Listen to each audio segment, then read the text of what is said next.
গত 2 বছর তুলনামূলক কম গান প্রকাশ করলেও এখন পুরোপুরি গানে মনোযোগী হয়েছেন সঙ্গীতশিল্পী তানভীর ইভান। প্রথমবারের মতো প্রকাশ পেয়েছে তানভীর ইভানের ইপি অ্যালবাম মেমোরিজ আর ফরএভার।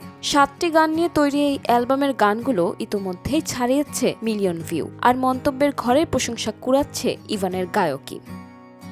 ভক্তদের দীর্ঘদিনের অ্যালবামের চাওয়াকেই গুরুত্ব দিয়ে বাংলা ও হিন্দি মিলিয়ে ভিন্ন ধাঁচের গান নিয়ে এই ইপি প্রকাশ করেছেন তিনি।